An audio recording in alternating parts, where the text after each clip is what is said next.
Hi everybody, मैं सुधाकर स्वागत करता हूं आप सब लोग को मेरा यूट्यूब चैनल पे। आज की सेशन में हम डिस्कस करेंगे अकाउंटिंग स्टैंडर्ड 1 या disclosure of accounting policy. Accounting standard 1 उसको शॉर्ट फॉर्म में कहते हैं AS1।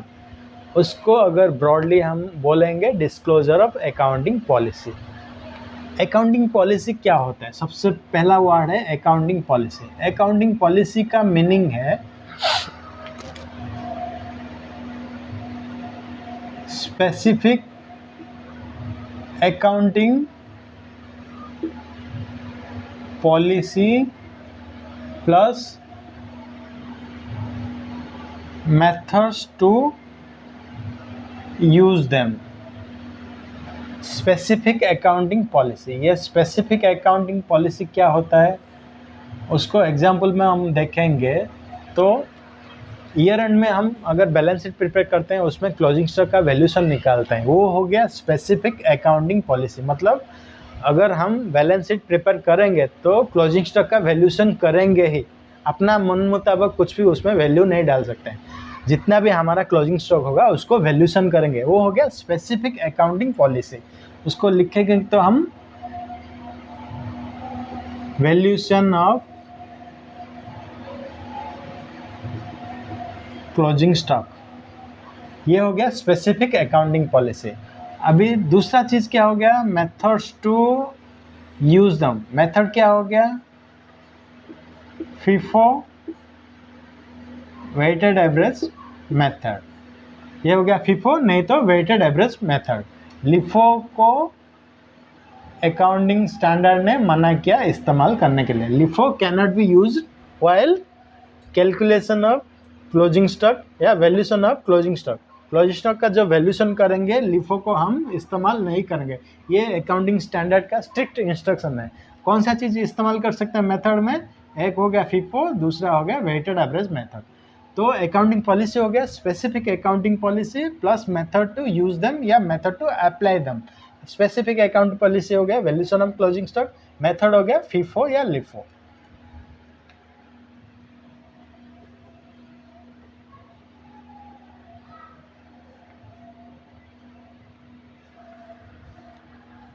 अभी देखते हैं अकाउंटिंग पॉलिसी को क्यों डिस्क्लोज करने का। Why to disclose accounting policy को हम क्यों डिस्क्लोज करेंगे? तो पहला चीज हो गया better understanding of financial statement.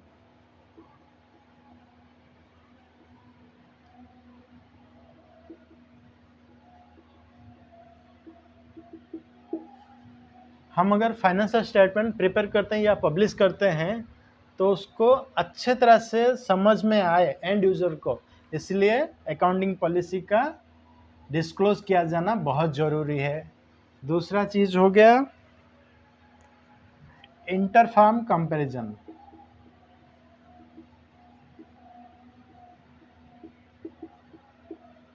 मतलब एक लाइन में दो कंपनी है, मतलब एक हो गया रिलायंस, दूसरा हो गया एयरटेल या वोडाफोन, जो भी है। ये दोनों कंपनी का अगर बैलेंस शीट हम कंपेयर करेंगे तो सेम अकाउंटिंग पॉलिसी इस्तेमाल करके अगर बनाया होगा तो कंपैरिजन एकदम आसान हो जाता है। ये हो गया इंटरफर्म कंपैरिजन बिकम्स इजी।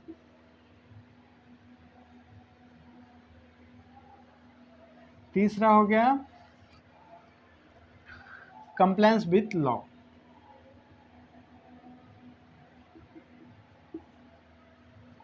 मतलब लॉ को ओबे करने का, लॉ को मान के चलने का, बिना लॉ के हिसाब से कुछ नहीं करने का, लॉ जो बोलता है उसी हिसाब से चलने का।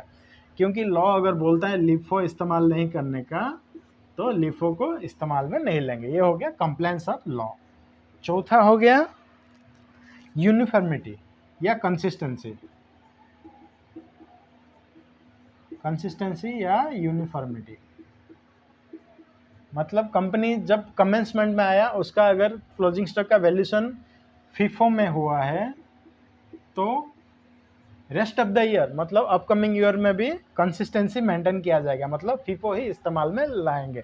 वेटेड एवरेज को हम बदल नहीं सकते हैं क्योंकि उसमें पहले से अगर फीफो इस्तेमाल में है वैल्यूएशन ऑफ क्लोजिंग स्टॉक, आगे भी फीफो ही इस्तेमाल किया जाएगा क्लोजिंग स्टॉक को वैल्यूएशन में। ये हो गया डिस्क्लोज अकाउंटिंग पॉलिसी को क्यों डिस्क्लोज किया जाएगा, इसका 4 पॉइंट है। क्यों डिस्क्लोज किया जाएगा? Better understanding, interfirm comparison becomes easy, compliance with law, consistency और uniformity.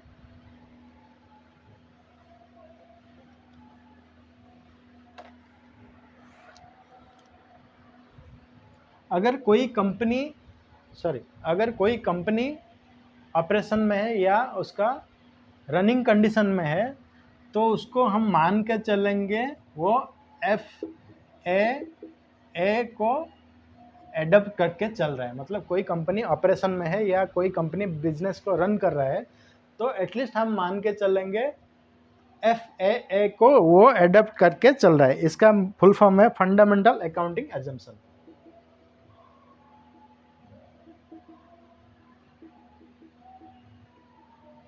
Fundamental accounting assumption. Fundamental accounting assumption में 3 एलिमेंट है। वो 3 चीज को मान के चल रहा है। हम ऐसे एजम्पशन मान के चल रहे हैं। मतलब कोई कंपनी बिजनेस रन कर रहा है या उसका बिजनेस ऑपरेशन चालू है, तो FAA means fundamental accounting assumption को एडप्ट करके चल रहा है।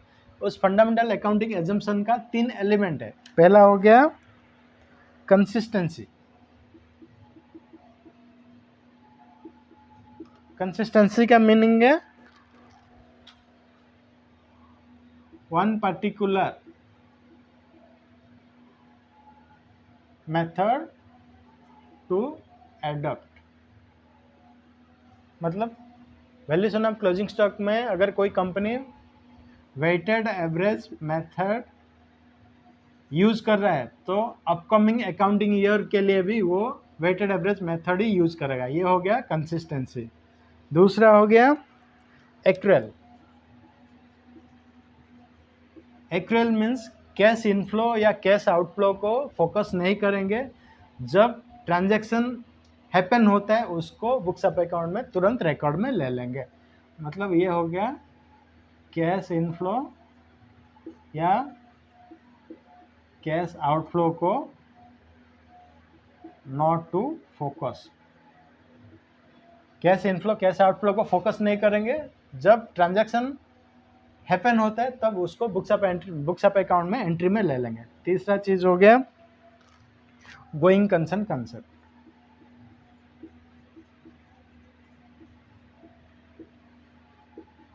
गोइंग कंसर्न कंसेप्ट का मतलब है कोई कंपनी अगर शुरू हुआ है उसका लाइफ टाइम इन्फिनिटी है।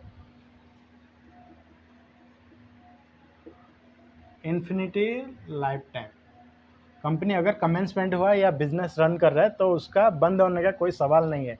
कितना भी मुश्किल आए, कितना भी संघर्ष आए, वो चालू ही रहेगा। उसका मतलब कोई इन्फिनिटी टाइम के लिए उसका लाइफ बना ही रहेगा। मतलब उसका क्लोजिंग करने का कोई पॉसिबल नहीं है जब तक गवर्नमेंट का कोई रेस्ट्रिक्शन नहीं है।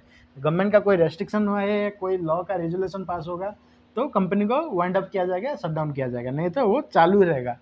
तो ये तीनों चीज़ अगर कोई कंपनी फॉलो कर रहा है तो उस चीज़ को डिस्क्लोज करने का ज़रूरत नहीं है।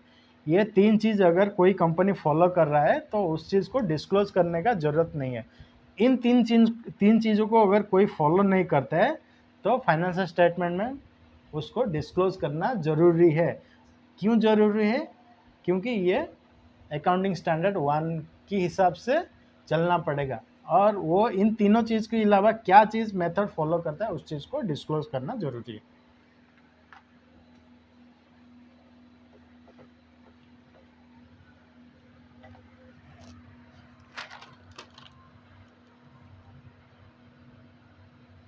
अभी अकाउंटिंग पॉलिसी जब सिलेक्ट करते हैं क्या एस्पेक्ट को ध्यान में रखा जाना चाहिए?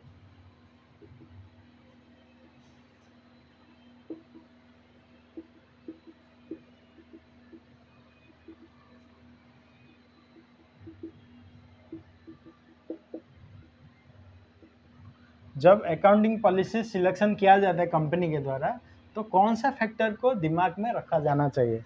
तो पहला चीज़ हो गया, उसका 2 है। एक तो हो गया प्राइमरी रीजन। प्राइमरी रीजन में आ जाता है true and fair view.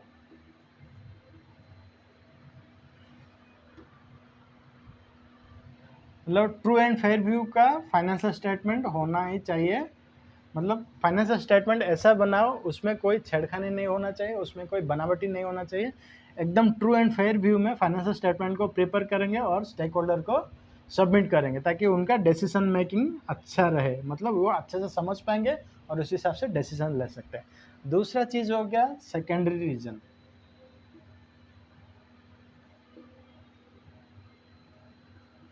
Secondary reason में आ जाता है सब्सटेंस ओवर फॉर्म।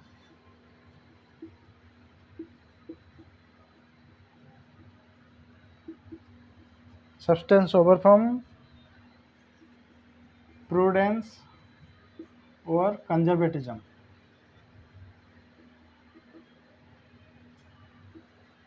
तीसरा चीज हो गया मटेरियलिटी। सब्सटेंस ओवर फॉर्म मतलब एक स्प्राइट का ऐड आता था, आप लोग गूगल में सॉरी यूट्यूब में सर्च करेंगे तो निकल जाएगा। वो सब्सटेंस ओवर फॉर्म का मतलब है क्या चीज़ लीगलिटी है, लीगलिटी के ऊपर देखो, ना कि उसका बनावटी मैनर में अगर कुछ प्रेजेंट होता है उस चीज़ को नहीं देखने का। सब्सटेंस का मीनिंग है हैपनिंग, फॉर्म का मतलब है legal document. Substance over form का एक मैं आपको एग्जाम्पल के हिसाब से समझा देता हूँ। क्लोजिंग, जब अकाउंटिंग ईयर का क्लोजिंग होता है उससे 4 या 5 दिन पहले अगर कंपनी ने कुछ अगर प्रॉपर्टी सेल किया है तो अकाउंटिंग ईयर होता है 1 अप्रैल से 31 मार्च। अगर ये हो गया अकाउंटिंग ईयर हो गया 1 अप्रैल से 31 मार्च। अगर 25 मार्च को कंपनी ने अपना एक लैंड सेल कर दिया, सेल करने में कंपनी को प्रॉफिट आया। ये कंपनी ने जब लैंड सेल किया, जिसने सेल किया उसने पैसा दे दिया, कंपनी को प्रॉफिट मिल गया, अभी ओनरशिप भी ट्रांसफ़र हो गया, लेकिन उसको रजिस्ट्रेशन नहीं किया गया। मतलब कंपनी ने क्या सोचा, पैसा तो मिल गया, ये अकाउंटिंग ईयर में उसको नहीं दिखाता हूँ, उसको अगले अकाउंटिंग ईयर में दिखाऊंगा और रजिस्ट्रेशन करूँगा। मतलब ये गलत है, क्योंकि ये अकाउंटिंग ईयर में जब 25 मार्च को अगर कंपनी ने लैंड सेल किया है तो ये अकाउंटिंग ईयर क्लोजिंग होने से पहले लैंड का सेल्स हो गया करके हम बैलेंस शीट में उसको लैंड को नहीं दिखा सकते हैं। अगर लैंड से कुछ प्रॉफिट आया तो प्रॉफिट को भी प्रॉफिट एंड लॉस अकाउंट में दिखाना चाहिए। ये हो गया substance over form. Substance means happening, over मतलब ऊपर और फॉर्म मतलब लीगल डॉक्यूमेंट। मतलब इसमें क्या होता है, हैपनिंग को पहले दिखा जाता है, ना कि लीगल डॉक्यूमेंट को दिखा जाता है। हैपनिंग जो होता है उसको पहले प्रायोरिटी दिया जाता है। दूसरा चीज़ हो गया प्रूडेंस या कंजर्वेटिज्म।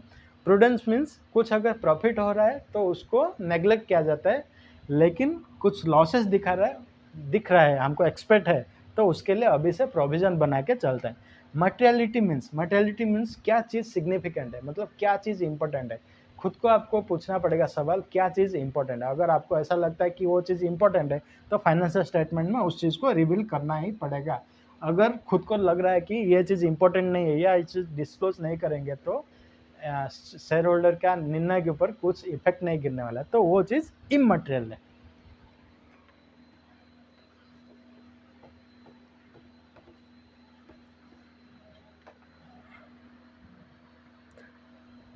अभी when to change accounting policy.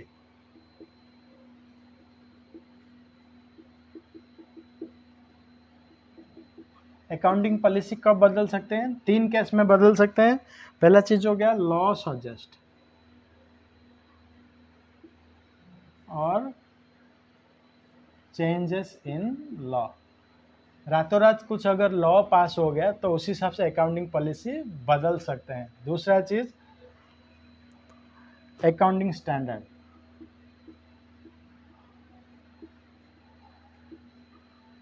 Accounting standard में अगर कुछ चेंजेस आया तो अकाउंटिंग पॉलिसी बदल सकते हैं। तीसरा चीज़ हो गया better presentation of financial statement.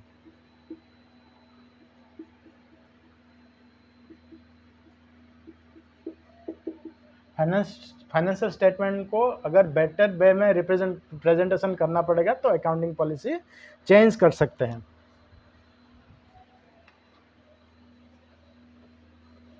अभी देखते हैं effect of change in accounting policy.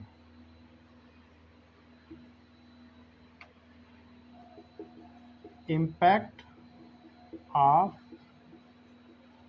Change in accounting policy. Accounting policy change होगा तो कंपनी का फाइनेंशियल स्टेटमेंट में क्या इम्पैक्ट आएगा। मतलब कंपनी का अगर अकाउंटिंग पॉलिसी कुछ चेंज करने का है तो कंपनी का नोट्स ऑफ अकाउंट में उसको डिस्क्लोज करना पड़ेगा। नोट्स ऑफ अकाउंट्स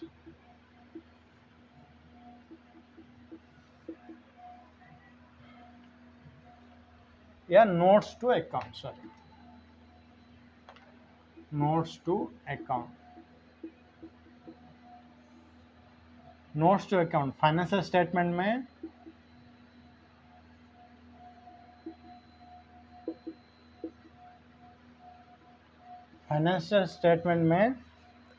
चार चीज़ें होता है। पहला हो गया प्रॉफिट एंड लॉस अकाउंट, दूसरा हो गया बैलेंस शीट, तीसरा हो गया कैश फ्लो स्टेटमेंट,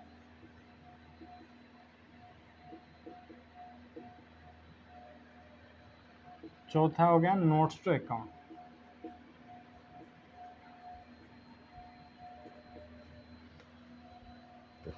अगर फाइनेंशियल पॉलिसी में कुछ चेंज होता है तो उसका बिजनेस के ऊपर क्या इम्पैक्ट गिरता है वो चीज़ हम दिखाएंगे। किस में दिखाएंगे? नोट्स टू अकाउंट में दिखाएंगे। नोट्स टू अकाउंट क्या होता है? जब हम फाइनेंशियल स्टेटमेंट बोलते हैं तो फाइनेंशियल स्टेटमेंट क्या चीज़ को मिलाकर बनता है? फाइनेंशियल स्टेटमेंट को अगर हम डिवाइड करेंगे तो उसका 4 पार्ट आता है। पहला हो जाता है प्रॉफिट एंड लॉस अकाउंट, दूसरा हो गया बैलेंस शीट, तीसरा हो गया कैश फ्लो स्टेटमेंट, चौथा हो गया नोट्स टू अकाउंट। तो जो भी चीज़ पॉलिसी हम बदलाव करेंगे वो नोट्स टू अकाउंट में हम उसको रिवील करेंगे।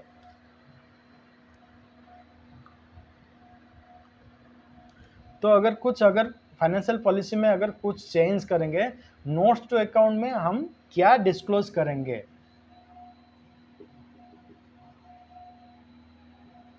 Disclosure in notes to account.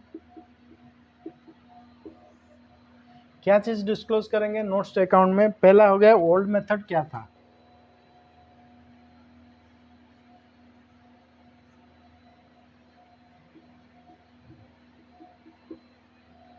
Old method क्या था, पहले उसको डिस्क्लोज करेंगे। दूसरा हो गया न्यू मेथड क्या है?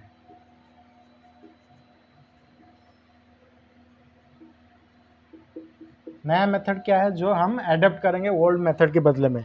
तीसरा हो गया इम्पैक्ट।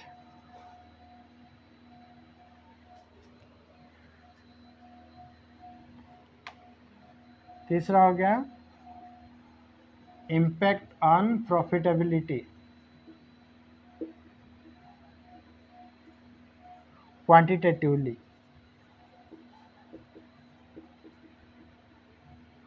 क्वांटिटेटिवली प्रॉफिट के ऊपर उसका इम्पैक्ट क्या है।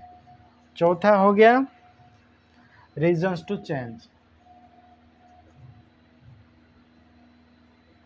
अगर हम फाइनेंशियल पॉलिसी चेंज करते हैं तो नोट्स टू अकाउंट में यह चीज़ दिखाना पड़ेगा। ओल्ड मेथड क्या था, न्यू मेथड क्या है, उसका बिजनेस में प्रॉफिट के ऊपर क्वांटिटेटिवली क्या चेंजेस है, मतलब रुपीस के हिसाब से कितना चेंजेस आया है।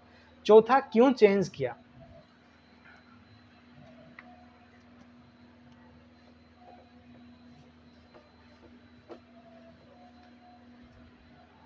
अगर फाइनेंशियल पॉलिसी अगर चेंज होता है तो बिजनेस के ऊपर उसका करंट ईयर में क्या चेंजेस है उसको डिस्क्लोज करना पड़ेगा। अगर करंट ईयर में उसका कुछ चेंजेस नहीं दिख रहा है और उसका चेंजेस आएगा अपकमिंग ईयर में प्रॉफिट के ऊपर तो उस चीज़ को भी डिस्क्लोज करना पड़ेगा। अगर डिस्क्लोज नहीं कर पा रहे हैं, कैलकुलेशन नहीं कर पा रहे हैं कितना प्रॉफिट में उसमें इम्पैक्ट गिरता है तो उस चीज़ को भी डिस्क्लोज करना पड़ेगा कि वो क्यों हम प्रॉफिट को कैलकुलेशन नहीं कर पा रहे हैं या उस इम्पैक्ट का प्रॉफिट के ऊपर क्या असर है, उसको क्यों हम कैलकुलेशन नहीं कर पा रहे हैं, उसको भी डिस्क्लोज करना पड़ेगा। अभी लास्ट है, disclosure is not a remedy for inappropriate treatment. Disclosure is not a remedy for inappropriate treatment। Disclosure is not a remedy for inappropriate treatment, मतलब कोई ऑडिटर ऑडिट करने के लिए जाता है बुक्स ऑफ अकाउंट का या फाइनेंशियल स्टेटमेंट का, उसमें क्लाइंट कुछ अगर गलत तरीके से कुछ बिजनेस ट्रांजैक्शन को रिप्रेजेंट किया है, तो उसको खाली फर्ज नहीं है कि क्लाइंट ने बता दिया कि हमने ये गलत मतलब ये हमने गलत ट्रीटमेंट कर दिया इसलिए मैं इसको डिस्क्लोज कर रहा हूँ, इतने में उसका काम ख़त्म नहीं होता है। ऑडिटर उसको बोलेगा क्लाइंट को कि ये चीज़ गलत है, इसको आप बदल लो। अगर क्लाइंट नहीं बदलता है तो ऑडिटर उसको रिपोर्ट में डाल देता है, उस रिपोर्ट को कहते हैं क्वालिफाई, मतलब ऑडिटर उसमें रिपोर्ट में डाल देगा कि मैंने तो क्लाइंट को बोला था ये चीज़ बदल लो, लेकिन क्लाइंट ने माना नहीं। तो ये था छोटा सा थ्योरी अकाउंटिंग स्टैंडर्ड 1 या AS1 का। ये वीडियो अगर अच्छा लगा आपको तो लाइक कीजिए, शेयर कीजिए, सब्सक्राइब कीजिए। मिलता है नेक्स्ट सेशन में। थैंक यू, नमस्ते।